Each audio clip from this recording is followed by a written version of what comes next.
these people are brought to book. Investors, they are going to get their money back.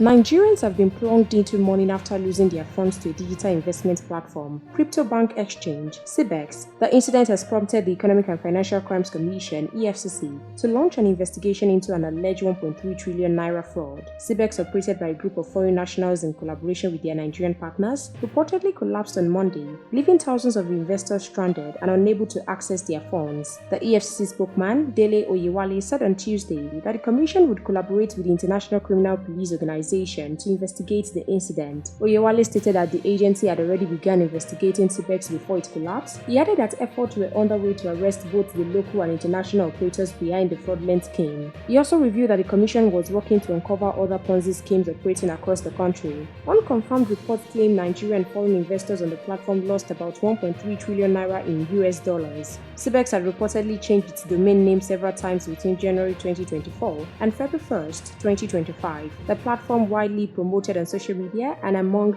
peer networks, promised high returns on investment, which induced Nigeria to invest substantial amounts. These people are brought to book. Investors, they are going to get their money back.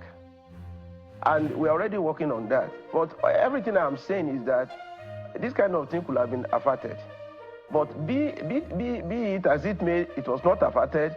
We are not going to throw our hands out helplessly and say that no, there's nothing the EFCC can do about it. No. We are more responsible, we are more professional than that. So we have spread out our wings. We are talking to Interpol, we are talking to all the necessary agencies across the world to be able to bring all the actors. We are going to bring them to book. And investors, they are going to have their money back.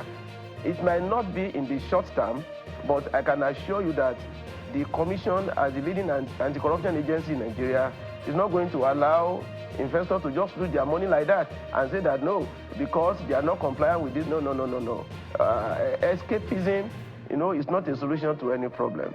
We are going to do our work, but I'm just saying that to avert future occurrence of this kind of thing, there are some things that Nigerians also need to pay attention to. Meanwhile, the crash of the platform has triggered nationwide outrage. The State Police Public Relations Officer, Adewale Ushifeso, couldn't be reached for comment as of the time of filing this report. In Abuja, the CBEX office located in the Jai district was under lock when visited on Tuesday. It reports noted that in March, the EFCC released a list of 58 companies involved in illegal investment schemes across Nigeria. The EFCC spokesman, Dele Oyewale, warned Nigerians to exercise caution before committing funds to any financial entity not duly registered with regulatory bodies. We'll continue to supply you more trending news updates as this story unfolds. Keep watching Naija News TV.